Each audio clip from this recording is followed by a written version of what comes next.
और इस वक्त की एक अहम खबर, ईडी सूत्रों के मुताबिक अर्पिता का बड़ा कबूलनामा सामने आ रहा है। अर्पिता ने बताया बरामद पैसा पार्थ चैटर्जी का है। अर्पिता के मुताबिक मुझे नहीं पता कि यह पैसा कहां से आया और कैसे कमाया गया। यानी अर्पिता मुखर्जी अब पल्ला झाड़ती हुई नजर आ रही हैं। जो कैश की, ज्वेलरी की बरामदगी हुई थी उनके घरों से। जल्द अर्पिता और पार्थ चैटर्जी को आमने सामने बिठाकर पूछताछ की अब ईडी अधिकारी तैयारी कर रहे हैं। अर्पिता मुखर्जी के मुताबिक मैंने इस पैसे का कोई इस्तेमाल नहीं किया और ना ही मुझे यह पता है कि यह पैसा आया कहां से है। यह पैसा पार्थ चैटर्जी का है, यह कहा गया है अर्पिता की तरफ से। जितेंद्र शर्मा हमारे संवाददाता हमारे साथ इस वक्त मौजूद हैं। जितेंद्र, अर्पिता का यह कबूलनामा हमारे सामने है और क्या डिटेल मिल पाई है? और यह खबर कल भी सामने आई थी कि अर्पिता और पार्थ को आमने सामने बिठाकर पूछताछ की जाएगी।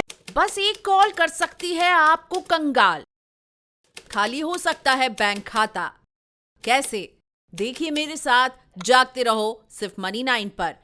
अभी डाउनलोड करें। कब होगा? जी बिल्कुल, देखिए अर्पिता ने पूछताछ के दौरान एक अहम कबूलनामा किया है जिसमें उसने साफ तौर पर बोला है कि पार्थ चैटर्जी का एक आदमी नोटों से भरा बैग लेकर आता था और बाकायदा जिस कमरे के अंदर से पूरी रिकवरी हुई है उस कमरे के अंदर अलमारी के अंदर वो खुद ही पूरा पैसा रखता था। इसके अलावा उसने ये भी कबूल किया है कि उसे कमरे के अंदर जाने की इजाजत नहीं थी। तो जाहिर सी बात है उस पैसे का इस्तेमाल अर्पिता का कहना है कि उसने कभी नहीं किया। तो पूरी की पूरी जो बरामदगी हुई है अर्पिता के ठिकानों से, उस पर तकरीबन 54 करोड़ रुपए की और करोड़ों रुपए के गहने हैं जिसमें 56 लाख रुपए की विदेशी मुद्रा भी है।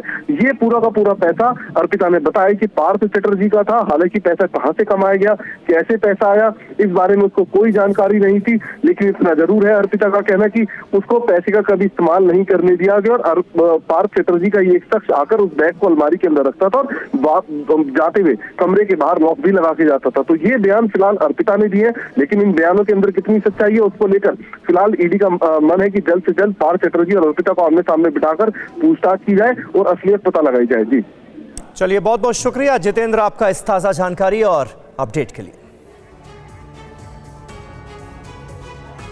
ममता बनर्जी के मंत्री पार्थ चैटर्जी की अकूत जायदाद का हिसाब किसी को समझ में नहीं आ रहा।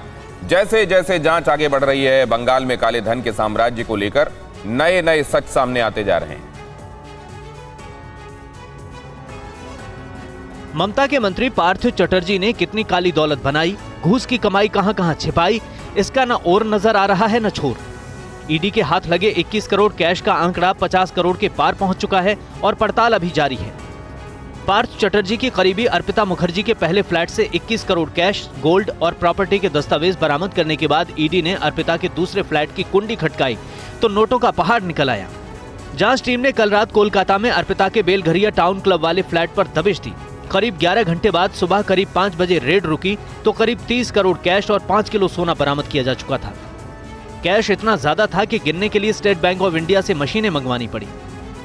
आसपास के लोगों का कहना है कि अर्पिता मुखर्जी इस फ्लैट पर आखिरी बार अपनी गिरफ्तारी से 3 दिन पहले आई थी।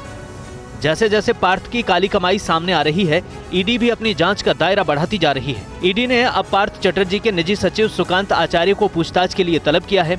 सुकांत पहले ही कह चुके हैं कि उन्होंने जो किया ऊपर वालों के कहने पर किया और अगर मैं गिरफ्तार हुआ तो सारे राज खोल दूंगा।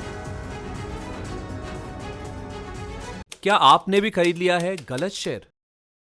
हो गया है भारी नुकसान? देखिए मेरे साथ 80-90 पूरे 100 सिर्फ Money9 पर। अभी डाउनलोड करें।